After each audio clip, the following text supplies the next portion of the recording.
Welcome back, guys. Here we are for another chess match, and I think in this one I finally started playing a little bit more sound, a little bit more normal, and hopefully things will go out well for me.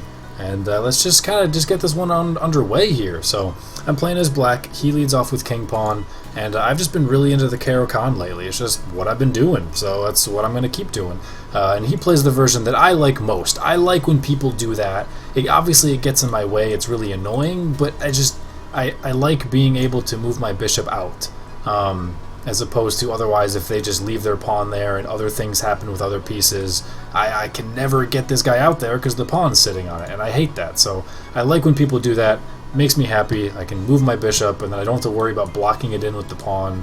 It makes me happy. So he responds by just developing his bishop a little bit, so he can start to attack some of these now open dark squares. And I'm not too concerned with that. I'm going to just close up this little seal so he doesn't keep pushing his pawn. It also reveals some dark squares of my own for my own bishop. He proceeds to develop up his little horse, and now I'm thinking he might have eyes on some of these squares here with his bishop and knight tactics if I'm to do anything with this pawn. Using the C or the F pawns respectively do kind of open up some holes to your major pieces, the king and the queen. So he's probably looking at some of those shenanigans, and I'm just going to say nope. Nope, have an A6 please, and end all of those discussions for the future. He pushes his own, not like I had any designs of going here. His piece is already guarding it, and whatever, I don't want to do that, so I'm not too concerned on there. It kind of gives me a free turn, which I like. And I'm going to go with pushing my pawn up now. It frees my horse. It allows me a chance to get a free tempo by developing my bishop if he chooses to take it. And it also removes the defense on this particular piece. So if either I take it, this pawn, or if he moves down here, whichever it is, my horse that's now freed is eventually going to work his way over to this pawn and then take it as well. That's at least the hope. That's the goal. That's what I would like. I mean, I guess even my queen could come over if I really wanted to. So that would be nice. And then once that thing's gone, my horse can go to its natural square as opposed to its subpar square blocking in the bishop. So we'll see how he wants to respond with that. He ends up just defending it with the horse, no big deal. But likewise, I see him potentially getting designs for some shenanigans that I don't want to deal with, because that might allow me, or might cause me to, defend shenanigans with said bishop. And then if trades happen, then he just takes that, and it's slightly less optimal for me. So I'm just going to shut that down right off the bat. Get this nice little wavelength thing going on over here. It's like a tidal wave. Kind of cool. I don't know. And then he... what is that? I don't know what that is. It's attacking this guy who has no plans of staying there whatsoever. Pushing is good. It gives me a nice really long pawn chain. Taking it is good because it does all the things that I want to do. Putting a knight on the side is not good. They have much more maneuverability in the center squares than they do anywhere else. They just have many more options, and knights are best in these central squares. On the flanks, they still have enough options, I suppose, where they're still useful. At least at that point, their main attacks kind of go through some of the main squares as well, so it's kind of good, like a, well, he could go here, sort of threatening, but on the very edge, on the border, no, don't put your knights there. Bishops are great there. A bishop here is fantastic, but not a knight. So he goes there. I don't know, whatever. Thanks for nothing. I'm finally going to take your pawn now, so I get my kind more centralized. I break up his defense. I'm okay with that.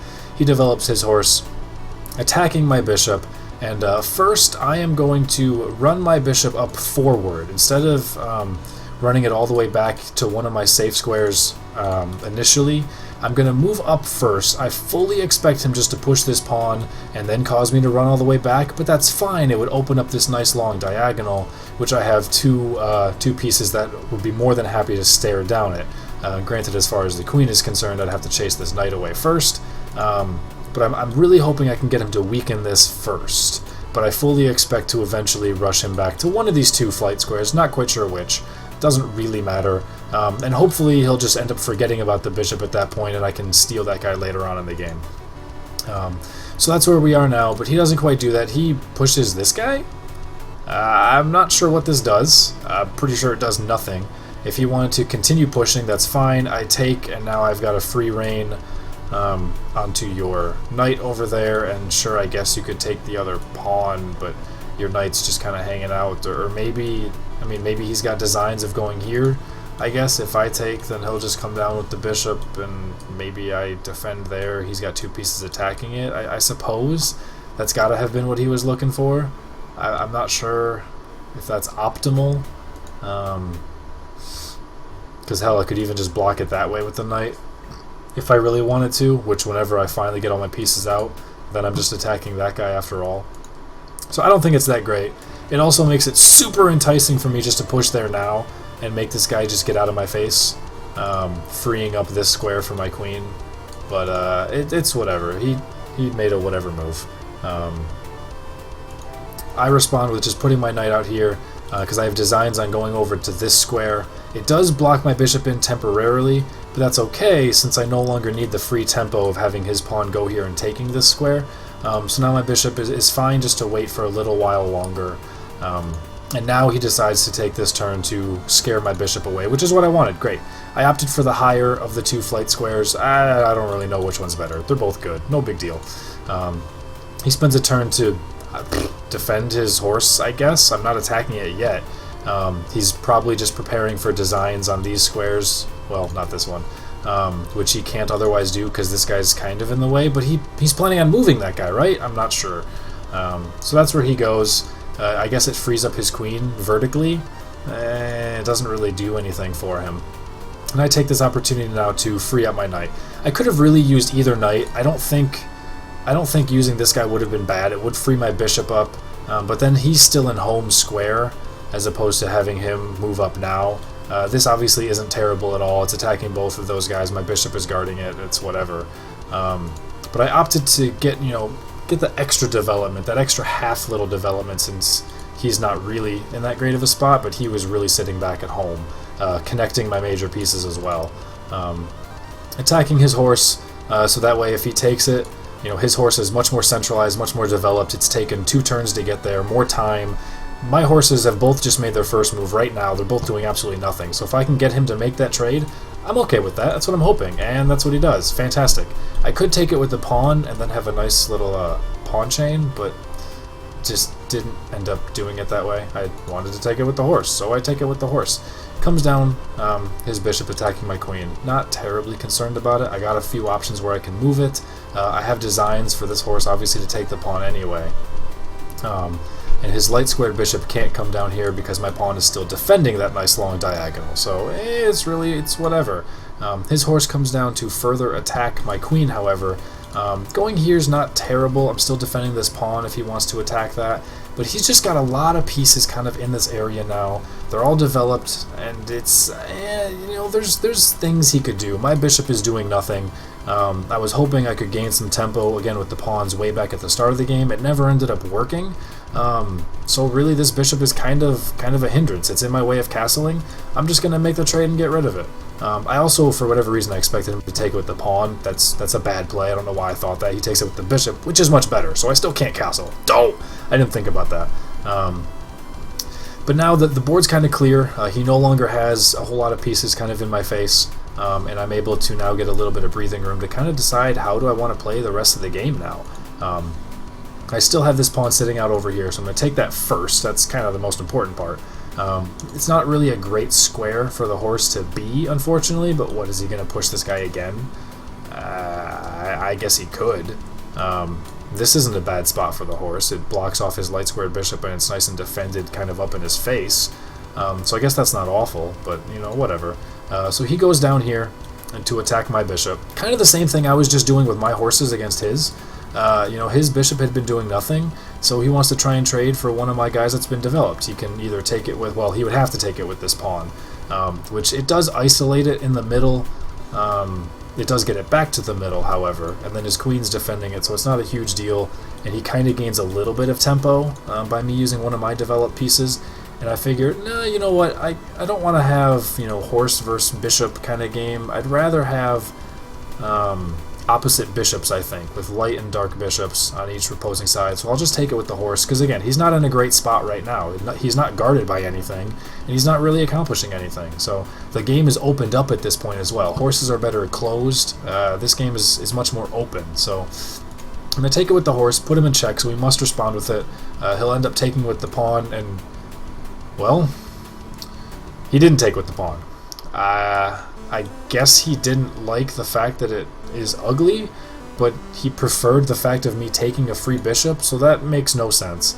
You spend the time advancing the bishop to a square where it's going after a couple of pieces, you have it defended by a couple of pieces, and then you end up not doing either the very next move. So at this point I am up one pawn and I am up one bishop, so that just says trade me away. I am playing trading card games, so take his bishop, he takes my horse, not too concerned. I have developed my queen a little bit, mostly to get the check, just to have him waste some time doing nothing, but also it allows me to get this free pawn over here that's in my face. So he moves back to its home square, I take the pawn, he develops his rook to get some extra defense on this guy, and I'm not terribly concerned about it.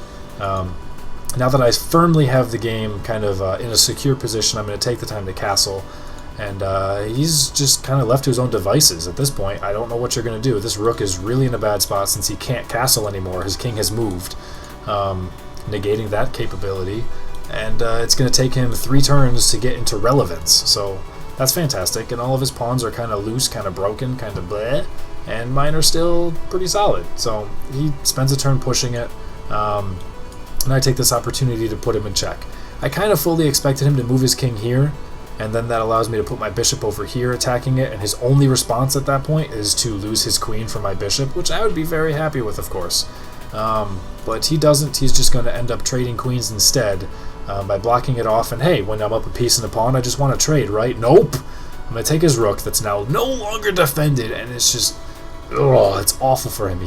I guess he could offer the trade now. I mean, that'd be fine, right? You can just trade. You don't want to... oh, you moved the king! Ugh, this queen is just femme fatale. She is just obliterating everything that he's got going on. She is a fox in his chicken coop. I think that's a saying. I'm not sure. But she just destroyed this game wide open, just out of the blue. And that's his response. I just took both your rooks for free, and that's his response. But honestly, what else does he have at this point? So now really I'm just looking at the board, kind of thinking, what is the fastest way I can checkmate him from here? Obviously I need to get my rooks up and get them open into, you know, these kind of squares, and I need to get them sitting somewhere in here so they can target these diagonals and these horizontals, and the queen's got the other one. So I'll move that first one up with eyes of taking here. He pushes his pawn, and I start thinking, no, you know what? I'm going to go over here, take this pawn first, and then have the other guy take here. And then I've got all 3 of these kind of blocked off.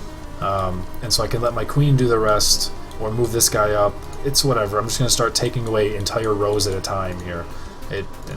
Not much he can do. He spends a turn, I guess, defending his king, technically, sort of. He's just really removing a flight square is all he's doing. This bishop is guarded. It's not going anywhere.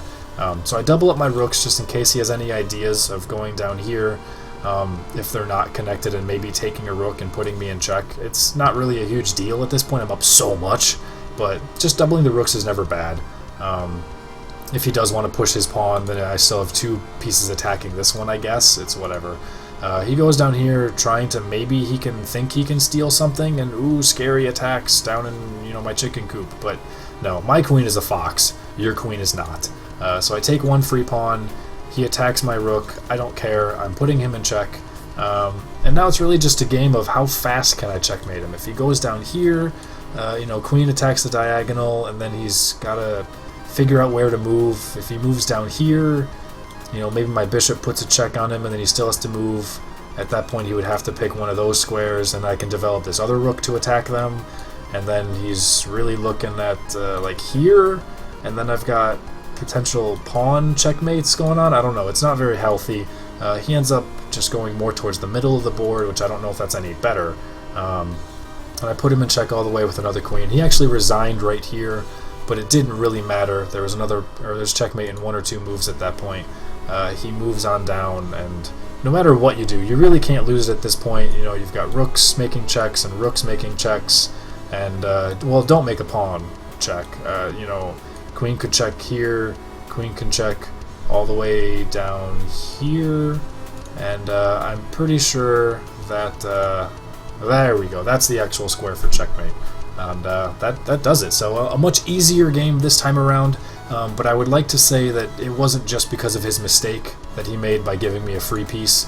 that it was because I played soundly and, you know, had good defense and good ideas, good designs with the diagonals and things. I'd like to say that it was because of that, but when you blunder a piece, it definitely does not help. And once that was blundered, he's kind of just making moves, and the fact that I took 2 rooks was insult to injury. It was just cruel and unusual punishment, but I had fun either way. It was still a rewarding game for me. Don't care, and I will see you guys next time. Hopefully you all enjoyed this game. Take it easy. Catch you later. Peace.